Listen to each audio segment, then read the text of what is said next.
자, 오늘 성막에 대해서 2과 공부할 차례입니다. 여러분 제목 한번 읽어보실까요? 하나님의 보좌. 성경 읽으니까 별로 와닿지가 않지요. 뭘 만들어라 하는데 규비쳐 쓰고 뭐로 만들고 이게 오늘 나와 무슨 상관이 있겠냐 이런 생각이 여러분 들지 않습니까? 그래서 지난주에 우리가 성막 공부를 시작하면서 좀 흥미없는 부분일 수가 있다 말씀드렸고요. 그러나 신약적인 의미, 달리 말하자면 구원론적인 의미를 찾게 된다면 성경은 여러분 1.1핵도 보일 것이 없는 하나님의 말씀이다 확실하게 알 수 있습니다. 여러분 오늘 지금 제목이 뭔가 하면요, 제목 한번 읽어보실까요? 이거 읽어보십시다. 하나님의 보좌. 영국은요 한때 해가 지지 않는 나라라고 했습니다. 왜 그랬을까요? 식민지가 하도 많으니까. 그러니까 여기 갔다 저기 갔다 하도 이제 많은 나라를 식민지를 거느리고 있으니까 해질만 하면 비행기 타고 다른 나라 가면 또 해가 안 지고 바로 그런 식민지를 많이 거느릴 때가 여러분 있었습니다. 식민지를 많이 거느리면요 이제 아무래도 식민지 사람들은 아직 미개한 사람들이 많았을 때 아니겠습니까? 새로 부임한 총독이요 대체로 이 식민지 사람들은 대부분 유순하고 그리고 복종을 잘하고 여러분 그랬습니다. 그런데 한 번은 어떤 총독이 이제 새로 부임한 총독이요 자신의 좀 권위를 좀 높이려고 이 식민지 사람들이 잘 사용하지 않는 좀 의자를 가지고 와서 거기에 앉은 겁니다. 그런데 그렇게 식민지 사람들이 유순하고 그리고 복종적인 사람들이 갑자기 그냥 돌변한 겁니다. 폭도로 돌변하면서 총독을 향해서 전쟁을 창과 칼을 던지면서 전쟁을 할 태세를 가지게 된 겁니다. 여러분 왜 그렇게 했을까요? 총독이요 자기가 좀 권위를 좀 높이려고 가져와서 앉은 그 의자가 어떤 의자였는가 하면 식민지 사람들이 자기들이 믿는 신을 모시는 뭐였습니까? 사당이었던 거예요. 그것도 모르고 자신의 권위를 좀 높이려고 더 가져와서 앉았는데 그러니까 식민지 사람들은 폭도로 변한 겁니다. 여러분 우리 눈에 보이지 않지만 여러분 혹시 말입니다. 서울에 여러분 궁궐에 한번 가보십시오. 고궁에 한번 가보면 옛날에 왕들이 진물을 했던 곳에 가면 뭐가 있습니까? 가보세요. 아니면 오늘 집에 가셔서 인터넷을 한번 쳐보세요. 경복궁, 창덕궁 이래가지고 한번 쳐보세요. 그거 보시면요 왕이 진물하는 곳에는 뭐가 있습니까?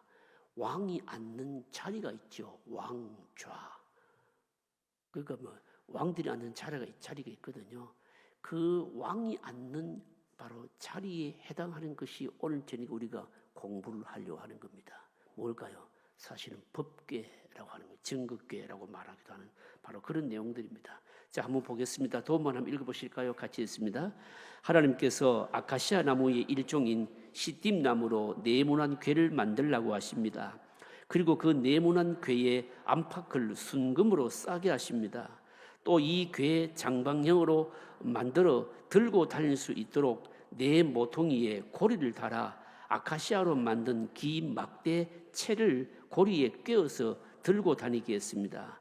이 궤에는 뚜껑이 있는데 그 크기는 궤의 크기와 정확하게 맞도록 되어 있습니다. 이 뚜껑 이름을 속죄소라 부릅니다. 이는 하나님께서 이스라엘 백성들의 죄를 용서하시는 장소라는 뜻입니다. 그리고 그 위에는 두 천사가 날개를 펴서 마주보는 형상을 만들고 하나님께서는 그 날개가 마주보는 중간에 모세를 만나 말씀하시겠다고 하셨습니다. 이 법궤 혹은 궤는 언약궤, 증거궤라 합니다. 이 법궤는 성막 가장 은밀한 곳인 지성소에 두었는데 이곳을 중심으로 하여 하나님의 임재와 통치가 나타납니다. 자, 뭘 어떻게 만들고 무슨 재료로 만들고 어떤 크기로 만들고 아무리 그래도 여러분 감이 잘 안 오죠? 사진을 한번 볼게요. 여러분 한번 보여주십시오. 요겁니다. 언약궤입니다. 여러분. 자, 성경 그대로입니다. 크기 그대로고요. 위에 뭡니까? 보시면 그룹의 날개가 있고요. 그룹들이 있고요. 그리고 중요한 게 뭡니까? 들고 다닐 수 있도록 뭡니까? 폴대로, 그러니까 채로 뭡니까? 꿰어서 들고 다닐 수 있도록 딱 만든 겁니다. 저 법궤인데 저 법궤 안에 뭐가 있을까요? 나중에 공부하기로 하고. 하여튼 이걸 만들어라는 겁니다. 이걸 만들라. 정극궤, 의약궤, 법궤. 여기 만들라 그러고. 여기 이제 나오는 말이 뭔가 속죄소라고 그런 것이 나오는데 나중에 또 보여드리겠습니다만, 속죄소는 뭔가 하면 이 두 그룹들이 있는 저 사이에 뭐가 있습니까? 하나님께서 좌정하셔서 모세와 만나고, 그리고 하나님 대제사장과 만나고, 속죄소를 뭐라고 말하는 거면, 속죄소는요 뚜껑입니다. 뚜껑인데 저기에 뭔가 하면 어린 양의 피를 뿌리고, 그리고 뭡니까? 하나님께서 대제사장과 만나는 바로 곳이 되겠습니다. 자, 여러분 보셨죠? 여기 이제 법궤 뚜껑을 열었을 때 속죄소입니다. 속죄소라는 것은 뚜껑을 말하는데, 두 그룹이 마주보고 있는 뚜껑을 열었을 때 안이 졸업하는 거예요. 여러분. 여기 뭡니까? 법궤라고 하는 겁니다. 자, 여러분 이해되셨죠? 몇 큐빗 어쩌고 그러는데 여러분 어쨌든 보셨어요, 여러분요. 보여주셨습니다. 자, 그러면 한번 보십시다. 1번 문제 한번 보실까요? 1번 문제 같이 있습니다. 옛 고궁에 가면 왕이 앉아서 통치를 하는 용상이 있습니다. 이것은 왕의 보좌입니다. 왕의 보좌 하면 생각나는 것이 무엇입니까? 왕의 보좌는 금으로 만든 보좌이고, 왕의 발등상, 그리고 신하들이 왕을 옹이할 수 있는 넓은 공간을 볼 수 있습니다. 법궤는 이 보좌와 같은 것입니다. 하나님께서 이스라엘의 왕으로 지금 이스라엘 진중에 계시려 합니다. 하나님은 온 세상을 다스리시는 대왕이십니다. 아마도 보좌를 만들려면 엄청나게 위험이 있도록 만들어야 할 것인데입니다. 그런데 하나님은 오직 하나의 궤만 만들려고 했습니다. 그것도 레바논의 백향목이나 미송, 라왕과 같은 멋진 나무가 아니라 제목으로 쓰기에 가장 부적합한 아카시아의 일종 시딤 나무로 궤를 만들도록 했습니다. 참으로 이해가 되지 않습니다. 하나님의 보좌는 너무 작고 그 재료가 좋지 못합니다. 넓은 단상도 없습니다. 아카시아 종류의 나무로 만든 작은 궤가 전부입니다. 하나님은 기꺼이 그 위에 계시겠다고 하십니다. 하나님의 의도가 무엇일까요? 성경 읽어도 다 우리가 이미 다 읽었습니다. 몇 큐빗으로 크기로 하고 금으로 둘러싸고 이런 겁니다. 이 지금 질문의 내용이 뭔가 하면, 고궁 왕궁에 가보시면요, 왕이 진물을 보는 탁 앉는 그 왕 용상이 있는데 거의 금으로 둘러놨거든요. 여러분, 하나님이 우리 왕이신데 왕으로 우리에게 오시겠다고 하시는데, 여러분 만약에 이 용상을 만들려면 어마어마하게 크게 만들어야 여러분 하나님에게 격이 맞지 않겠느냐 이 말입니다. 그런데 하나님은 우리에게 왕으로 오시면서 우리와 함께 거하시면서 이런 용상이 없고 너무나도 볼품 없고 또 작은 뭐만 만들었다고요? 이 궤만 만들라 하셨다 이 말입니다. 도대체 그 이유가 뭐겠느냐? 이 이유가 뭐냐? 질문이 바로 여러분 그 질문인 겁니다, 여러분요. 여러분 지난 시간에 우리가 공부했잖아요. 이 하나님의 성막은 뭘로 발전합니까? 나중에 성전으로 발전하죠, 그죠? 성전으로 발전하고, 이 성전이 뭡니까? 사실은 예수님의 몸이셨고, 지금은 성전이 뭡니까? 우리 자신이 성령이 거하시는 우리 자신이 성전이라고 했습니다. 이스라엘 백성들이 애굽에서 나와서 출애굽에서 광야 여정을 할 때는 제일 큰 관건이 뭐였을까요? 수백만이 되는 사람들이 뭐 했겠습니까? 움직여야 되는 것이거든요. 이동을 해야 되는 것이거든요. 그래서 뭡니까? 나중에 이스라엘 백성들이 통일 왕국을 이루고 솔로몬 때에 성전을 짓기까지는 뭡니까? 하나님이 이스라엘 백성들과 계속 함께 거하시고 함께 교제하시고 그들과 함께 유하시기 위해서 이동을 해야 됐기 때문에 필요한 게 뭐였을까요? 그러니까 이 법궤도 뭡니까? 이동하기 용이하기 쉽게 그렇게 만들었다는 겁니다. 그러니까 어떻게 보면 뭡니까? 이 왕은 큰 용상이 있어야 되는데 그렇지 않고 이렇게 볼품없는 법궤 형식으로 하나님께서 여기 임재하시고 이스라엘 백성들과 함께 하시고자 했었던 이유가 뭔가라고 하는 것은 다름 아닌 동행하시기를 원하시는 하나님, 하나님의 백성들과 함께 움직이시기를 원하시기 때문에 이런 법궤를 만들 수밖에 없었다라고 하는 겁니다. 여기에 첫 번째 이유고요. 그 다음에 또 하나, 이 1번의 질문에 대한 답이 뭔가 하면요, 여러분, 이것은 뭡니까? 사실은 하나님의 낮아지심인 것이죠. 하나님이 우리와 함께 유하시고 같이 교제하시고 만나고 움직이시고 동행하시기를 원하시는데, 하나님은 너무 크신 분이심에도 불구하고 이런 법궤 안에 바로 자신이 임재를 나타내면서 이스라엘 백성들과 함께 거하시기를 원하셨다라고 하는 것은, 이것은 뭡니까? 자신을 낮추심의 바로 여러분 극치인 겁니다. 여러분, 이건 신약적으로 어떤 의미가 있을까요? 여러분, 신약적으로 여러분 하나님이 더 우리에게 구체적으로 오셨잖아요. 오신 그분이 누구입니까? 예수님이시죠. 예수님의 낮아지신 신분에 대해서 여러분 빌립보서 2장 5절로 8절에 말씀하고 있잖아요.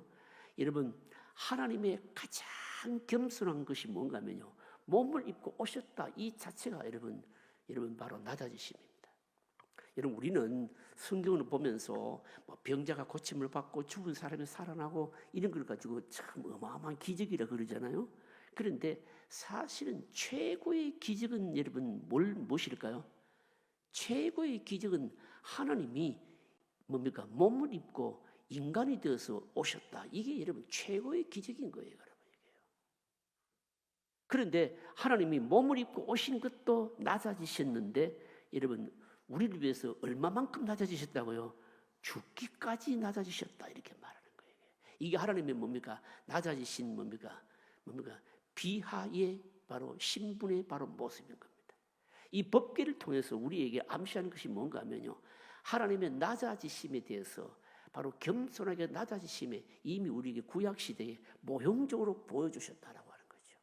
이 낮아지심의 극치가 몸을 입고 오심이었고, 몸을 입고 오신 그분이 죽기까지 낮아지셨고, 그래서 아버지께서 그 아들을 다시 성귀 바로 높이셨다라고 하는 겁니다. 그러니까 이미 뭡니까? 하나님이 그러니까 이동하는 출애굽 광야 예정 중에 있는 자기 백성들과 함께 하시기를, 바로 이렇게 적극적으로 함께 하시기를 원하신 것이 이게 법궤를 통해서 나타났다. 여러분, 이렇게 이해를 하시면 되겠습니다. 어려운 건 없습니다. 자, 2번 문제 또 읽어보실까요? 2번 같이 읽겠습니다. 법궤의 핵심은 움직일 수 있는 궤입니다. 네 사람이 들 수 있는 궤인데 어디든지 신속하게 움직일 수 있는 보호자입니다. 이스라엘 백성들 중앙에 계시면서 그들과 함께 하시기를 원하셨습니다. 하나님이 놀라운 위험에도 불구하고 이스라엘 백성들과 함께 움직이기를 원하셨기 때문에 작은 보호자로 만족하셨습니다. 그리고 그 궤는 장방형으로 만들어졌습니다. 원형도 아니고 네모반탄한 정육면체도 아니며 피라미드처럼 사각뿔도 아닙니다. 노아의 방주도 장방형이고 성전도 장방형입니다. 이렇게 만든 것은 실용적인 이유 때문입니다. 이동의 용이함과 교제의 친밀함을 위해 이렇게 한 것으로 보입니다. 하나님의 의도가 무엇입니까? 이렇게 묻거든요. 하나님의 의도는 12절부터 15절까지 읽어보면 의도는 그게 나와 있지 않고 사실적인 것만 쭉 바로 설명을 쭉 해놓았습니다. 설명해 놓았습니다. 여러분 이것을 통해서 용이하게 움직이기를 원하셨던 이런 궤를 만들므로 말미암아, 다시 한번 더 보여주실까요? 사진 한번 보여주십시오. 법궤 한번 보여주십시오. 법궤 사진 한번 보여주십시오. 여러분 보십시오. 그러니까 크지도 않고 볼품도 없어 보입니다. 물론 금으로 쌓였지만 내부는 뭡니까? 제목은 뭡니까? 전부 아카시아 나무, 시딘 나무입니다, 여러분요. 아카시아 일종의 나무, 아카시아 나무가 아니고 아카시아 같은 나무입니다. 시딘 나무를 만들고 금으로 입혔고, 위에는 뭡니까? 보시면요, 이 두 그룹 날개 천사가 이렇게 뭡니까? 마주보게 돼 있고, 어쨌든 움직이기 용이하기 쉽게 폴대를 만들어 가지고 궤에다 고리를 끼워서 뭡니까? 들고 다닐 수 있도록 쉽게 했다는 겁니다. 이게 이렇게 한 의도가 여튼 뭐냐라고 하는 겁니다.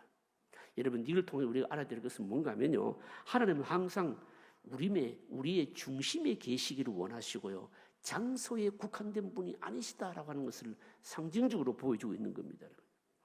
하나님은 항상 우리와 함께 움직이시고요, 중심에 계시면서 우리에게 일어나는 모든 일들은 뭡니까? 다 알기를 원하셨다는 겁니다. 그러니까 뭡니까?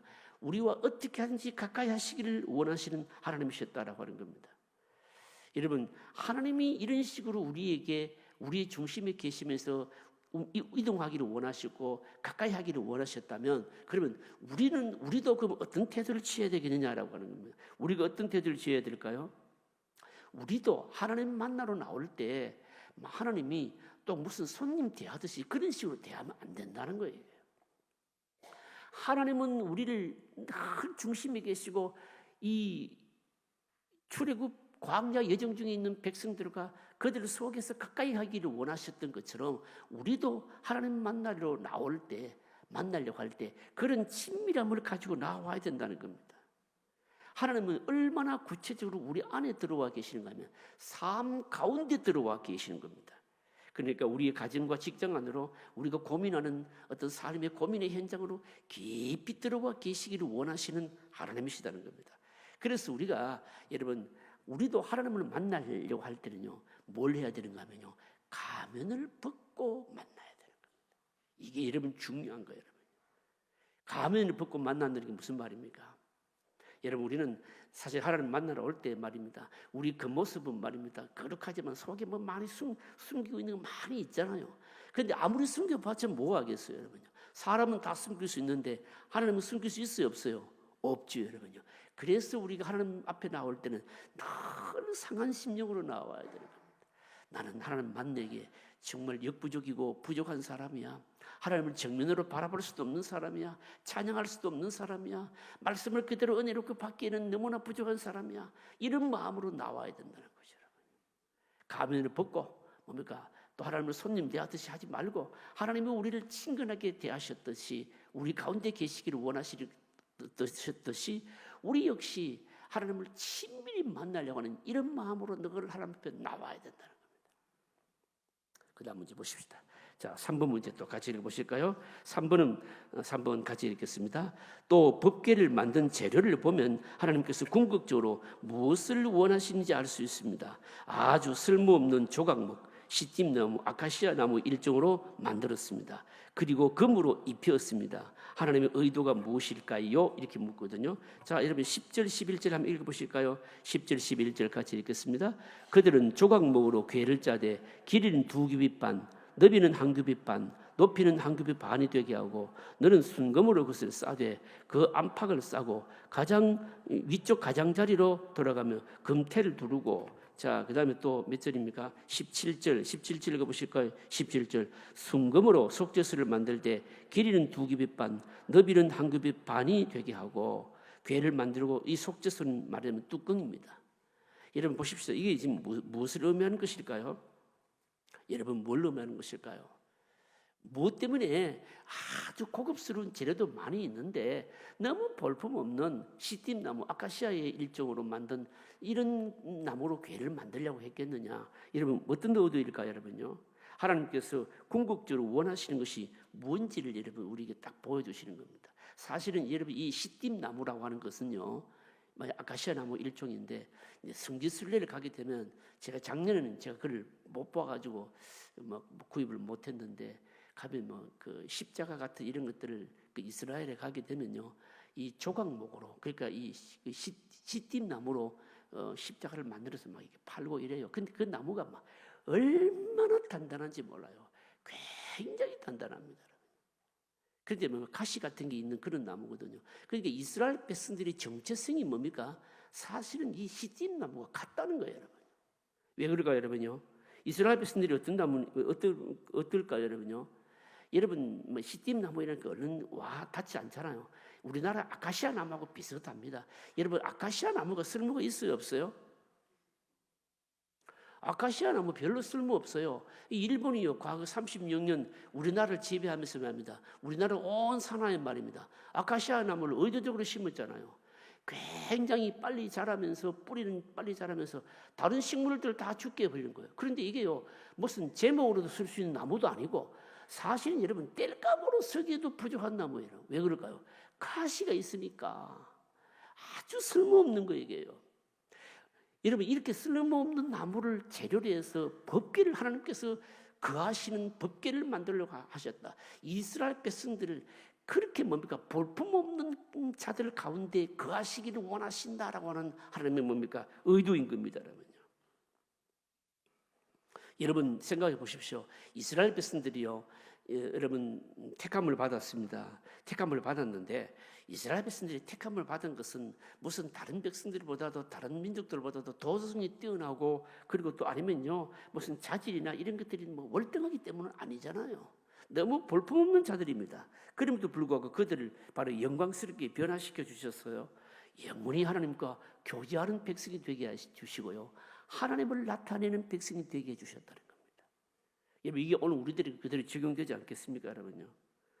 저와 여러분들도 한번 개인적으로 생각해 보면, 여러분 우리가 사실은요 뗄감으로도 쓰일 수 없는 그런 부족하고 연약한 자들 아니겠습니까?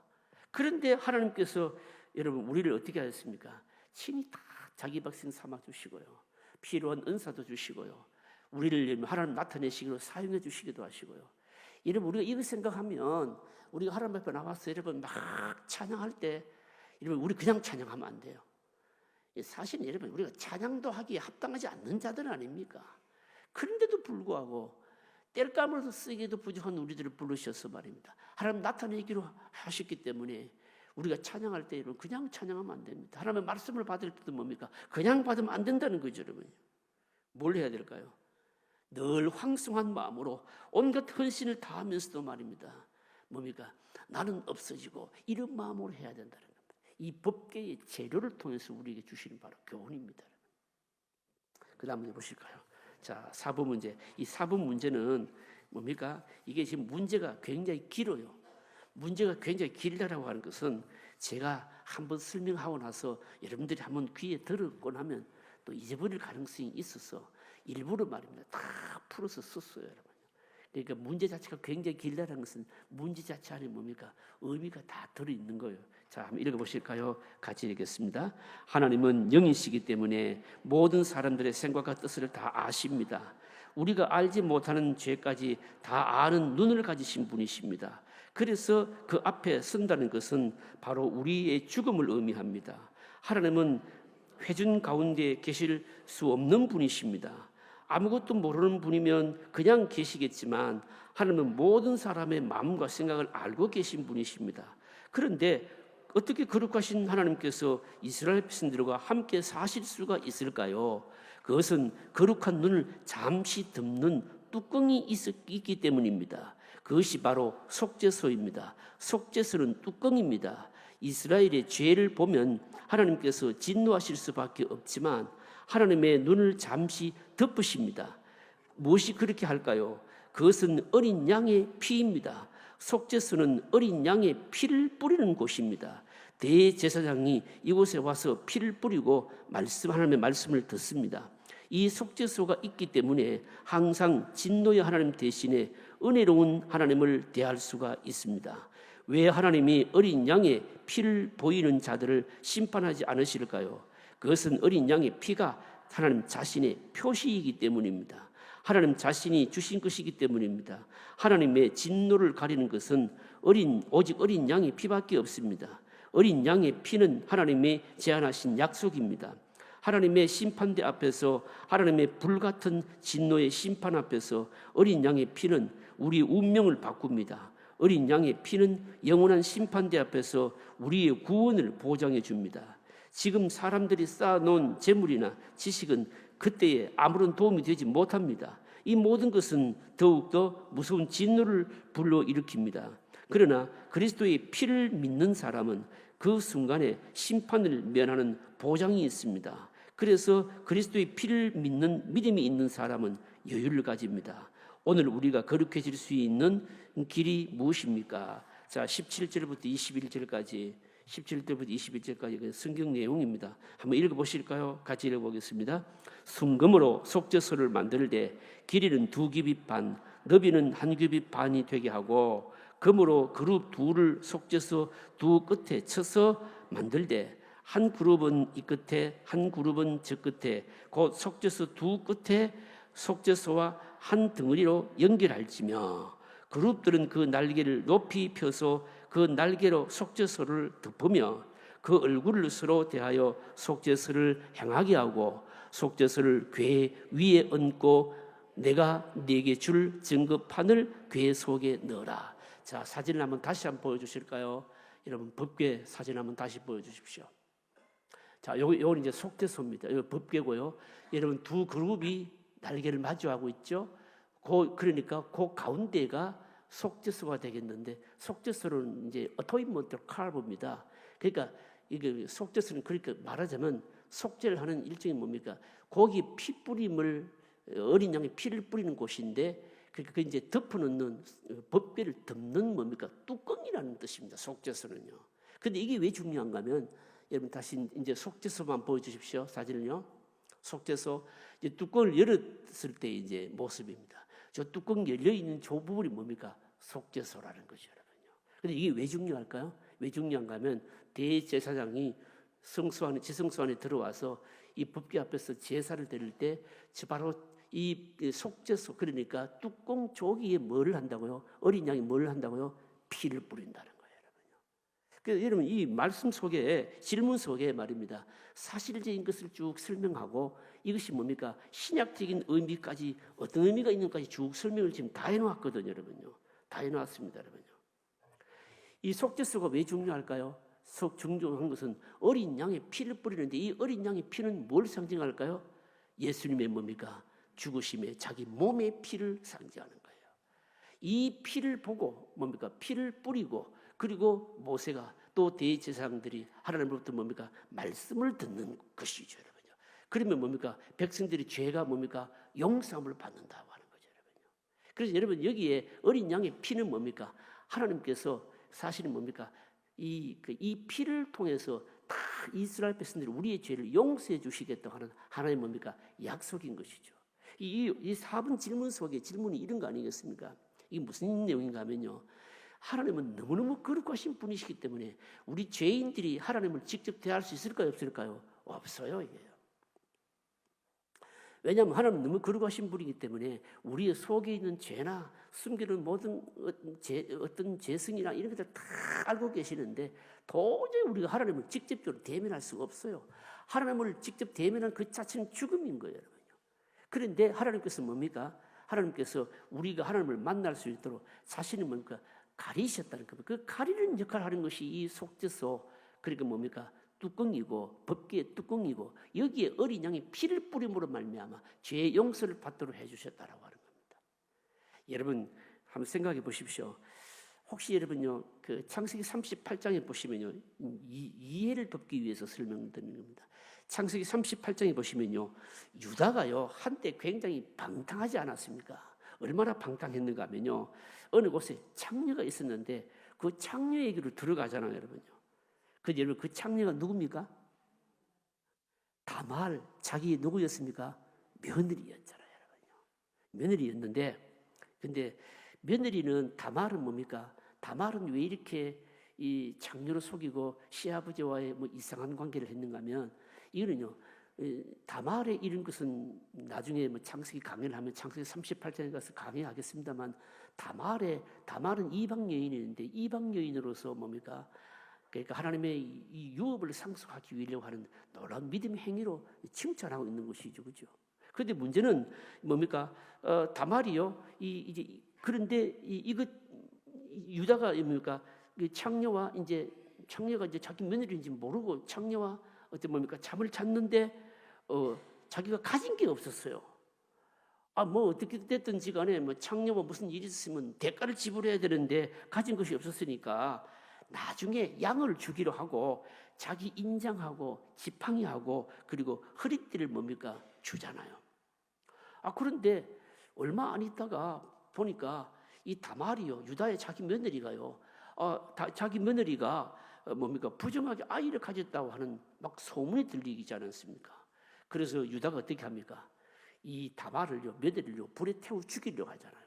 그때 여러분 다말이 뭘 딱 끄집어냅니까? 뭘 끄집어냅니까? 인장, 지팡이, 허리띠를 딱 끄집어내잖아요. 그게 누구 것입니까? 유다 자기 것이거든요. 그러니까 유다가요, 다말을 죽일까요, 못 죽일까요? 못 죽이는 거예요. 여러분, 이 인장과 그리고 뭡니까? 허리띠와 지팡이가 유다 자기 것이기 때문에 뭡니까? 그것이 뭐가 됐습니까? 증거가 된 거 아닙니까? 그와 똑같은 역할을 하는 것이 뭡니까? 어린 양이 뭐예요? 피라는 거예요. 하나님이 약속하신 것이 뭔가 하면 원래 우리는 사실은 하나님을 대할 수가 없는 죄인들입니다. 하나님은 너무 거룩하신 분이신데, 그런데 그 어린 양의 피를 보고 뭡니까? 그냥 눈을 감으신 거예요. 우리가 죄인인데도 불구하고 죄 없는 것처럼 그렇게 봐주신 겁니다, 여러분. 그 역할을 한 것이 뭔가 하면 속죄소라는 겁니다. 우리가 거룩해질 수 있는 길이 뭐냐? 신약적으로 거룩해질 수 있는 그 길이 뭐냐? 그걸 지금 묻고 있거든요. 뭘까요, 여러분요? 어린 양의 바로 이 핏뿌림을 늘 의지하는 뭘까요? 믿음인 거예요. 어린 양의 핏뿌림을 의지하는 믿음, 이게 무슨 뜻일까요? 이게요? 무슨 말씀인가 하면, 나는, 저와 여러분들은 늘 죄성 있고 죄 가운데 살고 또 뭐 믿음으로 산다 하지만 별로 뭐 기대할 게 없는 우리 속이 뭐 그렇잖아. 예, 어쨌든 우리가 다 서로가 속을 안 보니까 예, 뭡니까? 그러니까 아름다운 모습만 보고 있잖아요. 또 주일날 또 막 얼굴이 막 이렇게 또 막 해가 오니까 그런 모습만 보잖아요. 근데 속은 다 어떻습니까? 속은 다 시커먼 거예요, 이게요. 그런데도 불구하고 여러분 보십시오. 하나님은 말씀하시기를 어린 양의 피를 의지하는 믿음, 어린 양의 그 피를 딱 보고서는 뭡니까? 죄 있는데도 불구하고 없다 해주시고요. 우리에게 뭡니까? 너무너무 더러운 모습이 있음에도 불구하고 그것을 뭡니까? 못 본 척 해주시고요. 그게 뭘 가지고 그런다는 겁니까? 어린 양의 피, 그게 누구 것입니까? 여러분, 하나님께서 뭡니까? 자기 것이잖아요. 자기 것이잖아요. 그 자기 것이 누굽니까? 예수님 아닙니까, 여러분? 예수님은 하나님과 같은 분이시잖아요. 자기 피를 보물로 말며 그 피를 의지하는 자는 누구든지 다 덮어주고 다 받아주고 다 용서해 주시겠다는 거예요. 이게 뭘까요? 실제로 뭡니까? 이 속죄소를 통해서 이미 뭘 우리에게 그 그림자로 예표를 해주시는 것일까요? 십자가의 예수님의 죽으심과 피 흘리심을 뭡니까? 피 흘림을 통한 속죄를 뭡니까? 그래서 이 속죄소를요, 도인먼트 칼바라고 얘기하는 겁니다. 실제적으로 뭡니까? 죄를 가리는 역할, 죄의 용서가 일어날 수 있도록 해주는 곳이 바로 이 속죄소라는 말입니다. 그러니까 뭡니까? 이미 구약시대에 뭡니까? 사실은 예수 그리스도를 통해서 피 흘리심과 우리를 그 피 흘리심을 통해서 우리를 구원하시려고 하시는 계획을 뭡니까? 이 법궤 속죄소를 통해서 다 보여주고 계신다는 겁니다. 여러분 이해가 되십니까, 여러분요? 안 돼도 여러분 이해를 하셔야 돼요. 여러분 우리가 지난 시간에 공부한 게 뭔가 하면요, 계시의 점진적인 발전이라고 공부를 얘기했습니다. 어려운 신학적인 용어라 했는데 시간이 지날수록 어떻겠습니까? 하나님이 자신을 보여주시고 우리를 구원하시는 계획들은 뭡니까? 희미하게 보여주다가 점점 확실하게 보여주시는 겁니다. 가장 확실하게 보여주시는 것이 뭘까요? 하나님께서 자신이 직접 몸을 입고 오시는 거죠. 예수님이 오신 거 아닙니까? 예수님이 십자가에서 죽으신 거 아닙니까? 하나님이 자기 자신은 뭡니까? 그러니까 제물로 내오신 거예요. 그런데 이게 어느 날 갑자기 되어진 게 아니고 이미 구약시대부터 출애굽 시대부터 이미 뭡니까? 이런 법궤를 통해서 이 출애굽한 광야 여직에 있는 하나님의 백성들에게 희미하게나마 십자가를 통한 구원을 뭡니까? 우리에게 다 보여주셨다고 하는 겁니다. 어린 양의 피로 말미암는 구원, 바로 이겁니다. 여러분, 그래서 우리는요, 오늘 우리가 살면서 아무리 자주 넘어지고 아무리 연약하다 할지라도 여러분 우리가 하나님 앞에 다 내세울 수 있는 게 뭘까요? 예수님이 뭡니까? 어린 양의 피를 의지하는 뭘까요? 믿음.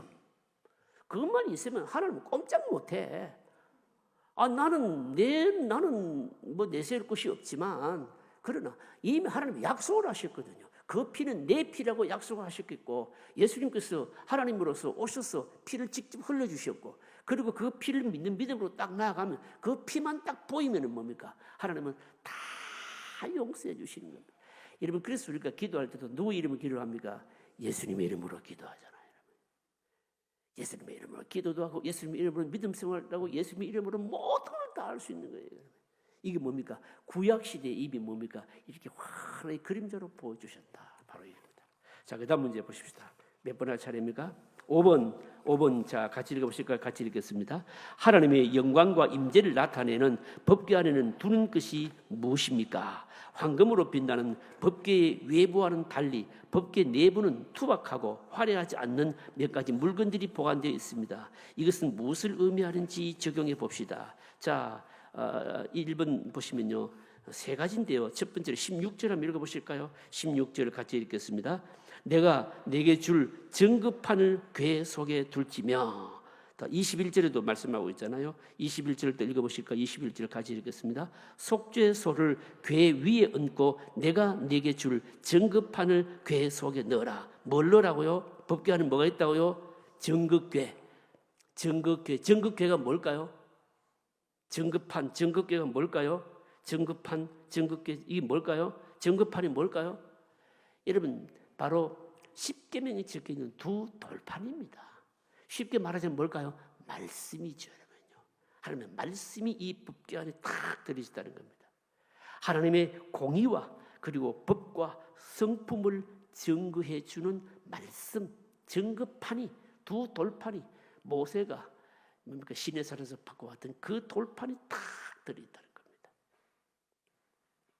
돌판이. 그 다음에 두 번째로 보시면 뭡니까? 두 번째로 보시면 민수기 17장 4절 뭐가 들어있을까요? 민수기 17장 4절 나옵니다. 같이 읽어보실까요? 같이 있습니다. 그 지파기를 회막 안에서 내가 너희와 만나는 곳인 증거궤 앞에 두라. 그 지팡이, 이게 뭘까요, 여러분요? 이게 아론의 쌍난 지팡이에요, 여러분요. 그런데 여러분 유념하셔야 될 것은 뭔가 하면 많은 분들이 성경을 잘못 알고 있는데 이 아론의 쌍난 지팡이가 증거궤, 그러니까 법궤 안에 있는 것으로 알고 있지만 성경을 보시면요, 뭡니까? 법궤 뭡니까? 앞에 두라고 하고 있어요. 자, 보시면 그 지팡이를 회막 안에서 내가 너희와 만나는 곳인 증거궤 어디에다가요? 앞에 두라. 그러니까 증거궤, 그러니까 법궤 안에는 사실은 뭡니까? 유일하게 하나밖에 없어요. 뭐밖에 없을까요? 말씀, 증거판만, 두 돌판만 있는 거예요. 그러면 여러분, 이 아론의 쌍난 지팡이는 뭘 말할까요? 싹이 난 지팡이다. 여러분, 지팡이는 뭘로 만듭니까? 지팡이는 사실 죽은 나무로 만들지 않습니까? 그죠? 근데 죽은 나무에 싹이 났다. 그럼 이건 뭘 상징하는 것일까요? 사실은 뭘 상징하는가 하면 아론의 그 계통을 통해서 결국 뭡니까? 구원할 자가 오시잖아요. 이런 무슨 뜻인가 하면 이 썩어서 완전히, 그러니까 생명력이 없는 지팡이 나무에 싹이 났다라고 하는 것은 그리스도의 부활과 영원성을 상징하는 거예요. 그런데 이 지팡이는 뭡니까? 어쨌든 법궤 앞에 두었습니다. 세 번째로, 자, 출애굽기 16장 33절 또 같이 읽어보실까요? 같이 있습니다. 또 모세가 아론에게 이르되 항아리를 가져다가 그 속에 만나 한 오멜을 담아 여호와 앞에 두어 너희 대대로 간수하라. 자, 이런 보십시오. 이것도 뭡니까? 이 만나를 담은 항아리를 어디에 두라고요? 법궤 안이 아니고 어디 있습니까? 법궤 앞에 두라. 그러면 여러분, 이 만나 담은 항아리는 뭘 상징하는 것일까요? 여러분, 이스라엘 백성들이요, 광야를 예정하면서 농사를 지었습니까? 안 지었습니까? 노력가랑 농사도 안 지었는데도 불구하고 안 굶어 죽었잖아요. 뭐 때문에요? 하나님이 뭘 주셨습니까? 만나를 계속 주셨기 때문에요. 그럼 이 만나는 그럼 신약적으로 뭘 상징할까요? 예수님께서 직접 요한복음에서 말씀하시잖아요. 너희들이 하늘에서 내리는 만나를 그렇게 많이 먹어서 다 죽었지만 내가 주는 양식을 먹는 자는 영원히 죽지 않는다. 여러분, 그러니까 여러분 뭡니까? 이 만나는 뭘 상징하는가 하면 참 양식 되시는 예수 그리스도를 상징하는 거예요. 그런데 여러분 중요한 것은 뭔가 하면요, 여러분 여기에 보시면 그러니까 증거판, 법궤, 그래 뭡니까? 아론의 쌍난 지팡이, 만나를 넘은 항아리, 이 모든 것들은 사실은 광야 여정 중에 뭡니까? 이스라엘 백성들이 구원받는 데 있어서 필수적인 것들이었거든요. 광야 여정 중에서 뭡니까? 하나님의 은혜로 채워주셨던 이런 모든 것들을 증거하는 일종의 증거물이에요, 이게요. 이런 것들은 뭡니까? 다 법궤 안에 두고 법궤 앞에 다 갖다 두라 일어났거든요. 그런데 여러분 나중에 보시면요, 솔로몬이 나중에 성전을 짓잖아요, 그죠? 성전을 짓습니다. 성전을 지으면은 이제는 뭡니까? 이제 이동할 필요가 없으니까 법궤를 뭡니까? 성전에 안치를 해야 되는데 BC 959년에 성전을 짓고 나서 법궤를요 성전으로 옮겨 나서 확인을 해보니까 법궤 안에는요 뭐만 있었습니까? 뭐만 있었는가 하면요 십계명의 2 돌판만 딱 남아있었던 겁니다. 오늘 본문에 나와 있지 않는데 열왕기상 8장 9절 역대하 5장 10절을 보시면 분명하게 말씀합니다. 그 궤 안에는 2 돌판 외에 아무것도 없으니. 그리고 또 역대하 5장 10절에도 궤 안에는 2 돌판 외에 아무것도 없으니. 그러면 만나를 담은 항아리하고 아론의 쌍난 지팡이는 그러면 어디 가버렸습니까? 그럼 이거는 왜 없을까요? 이게 도대체 뭘 의미하는 것일까요? 이게 신약적인 의미가 뭔 뜻일까요? 여러분 무슨 의미일까요? 여러분 하나님 앞에 영원히 있는 것은 뭐만 남아 있을까요? 말씀만 있는 거예요. 이스라엘 백성들이 광야 여정을 하면서 먹었던 만나나 아론의 쌍난 지팡이나 그리스도를 통해서 참 양식 되신 그리스도를 부활의 상징 되시는 것을 예표하긴 하지만 그러나 실제적으로 우리를 위해서 영원토록 뭡니까? 우리에게 남아있는 것은 뭔가 하면 하나님의 말씀만이 영원하다. 이걸 우리에게 보여주고 있는 겁니다. 여러분 오늘 우리들이요 영생을 소유할 수 있는 방법도 뭡니까? 뭘 통해서 영생을 소유할 수 있을까요? 바로 다름 아닌 바로 말씀을 통해서 영생을 소유할 수가 있다.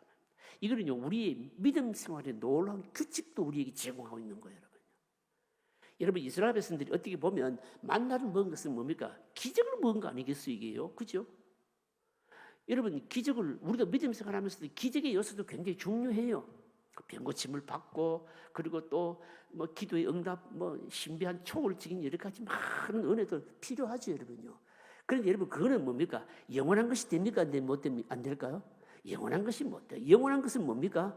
하나님의 말씀밖에 없는 거예요 여러분. 진짜 우리에게 믿음으로 불러일으키는 것은 뭘까요? 하나님의 말씀밖에 없다. 그래서 말입니다. 성전을 다 짓고 나서 법궤를 안치하고 나서 보니까 다 없고 뭡니까?